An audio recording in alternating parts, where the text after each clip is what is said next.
There's no tent to crawl into, no smartphone to consult, no fire crackling nearby to keep predators at bay. Just you, your modern human brain, and a prehistoric world that sees you as prey. Could you even survive a single day? In today's world, we often escape into nature documentaries or romantic weekend camping trips, indulging in fantasies about the simple lives of our ancient ancestors.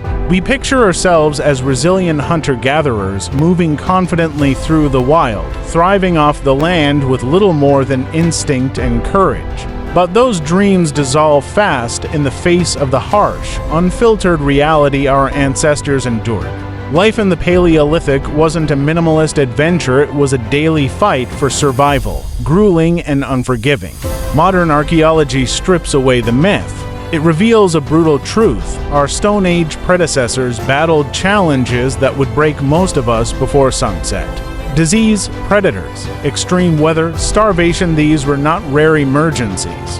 They were constants. According to the Smithsonian's Human Origins program, early humans navigated a world so harsh and unpredictable that survival required more than just toughness. It demanded extraordinary adaptability, lightning-fast learning, and sheer tenacity.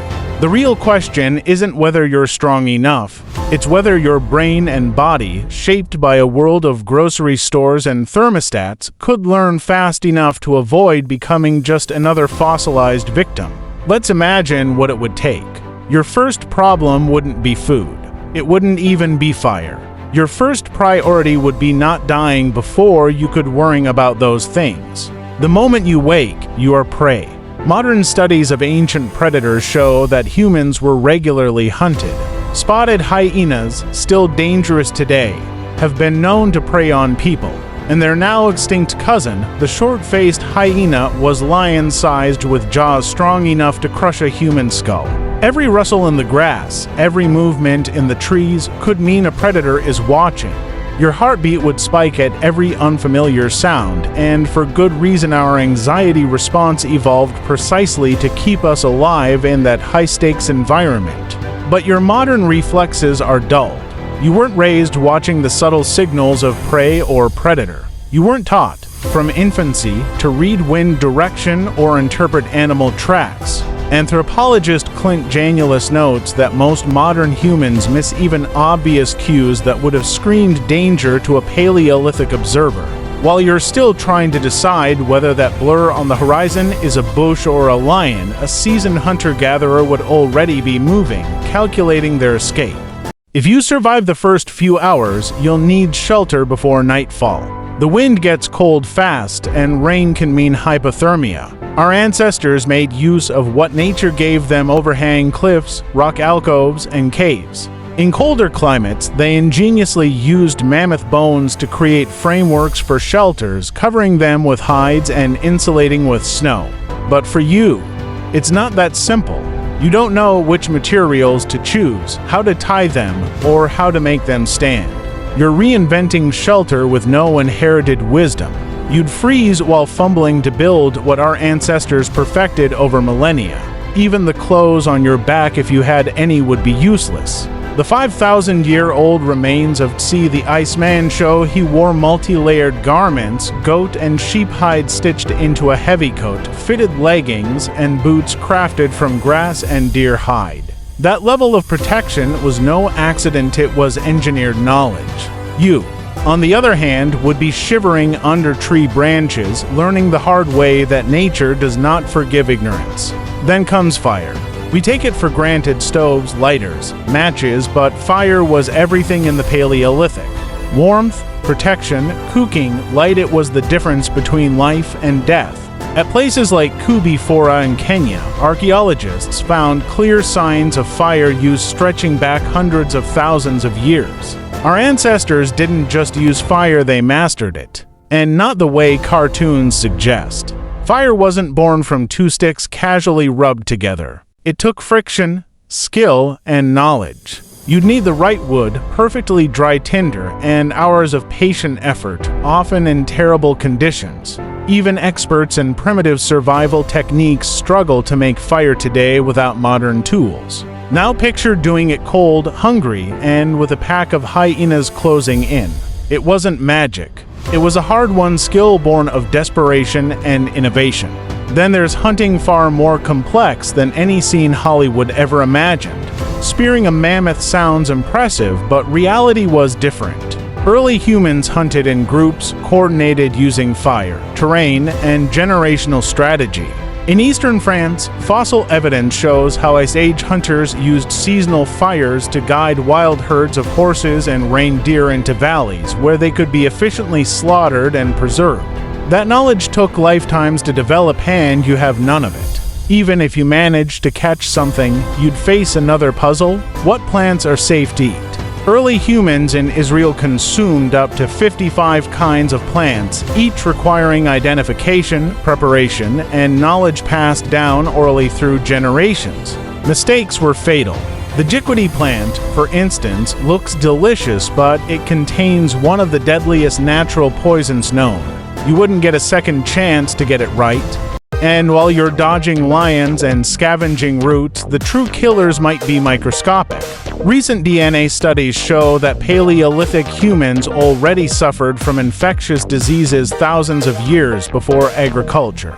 Pathogens were embedded in their blood, bones, and teeth. A simple cut could kill you. Your modern immune system, tuned to urban microbes and sterile environments, would be defenseless against ancient bacteria and parasites.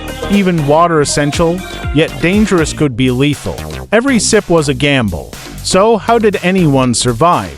The answer is perhaps the most important key to our evolutionary success: cooperation. Paleolithic humans lived in small bands, family-sized groups of 20 to 30 people who shared responsibilities, skills, and knowledge. They recognized differences in ability and leveraged them. No one survived alone. They communicated through song, myth, and painting.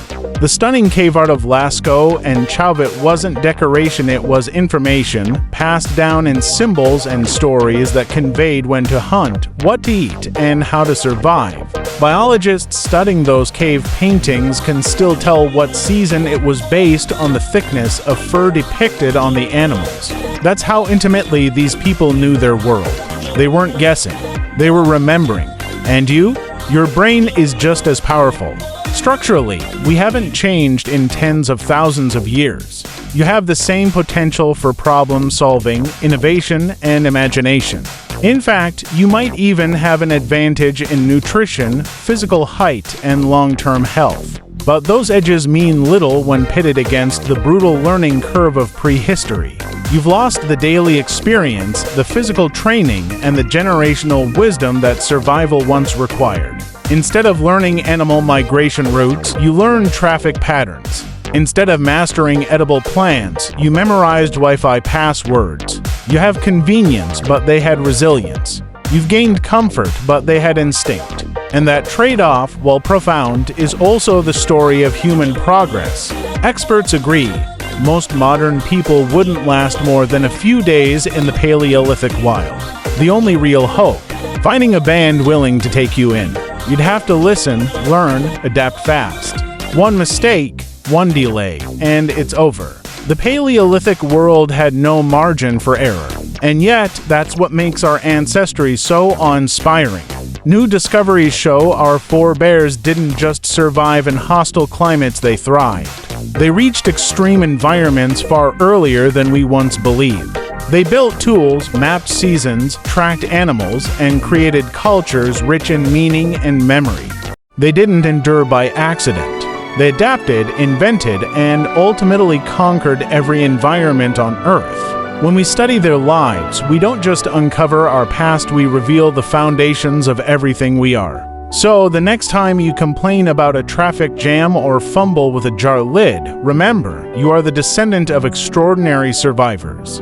People who stared down saber-toothed cats, crossed glaciers, and lit fires in the dark. Could you make it back then? Maybe not. But that's not a failure. It's a tribute to the incredible journey we've made since. You've traded muscle for machinery, instinct for data, and raw survival for something more extraordinary: civilization. Your ancestors would be astounded by what you can do, just as you should be astounded by what they endured. They walked through the fire so we could build cities. They suffered so we could explore the stars.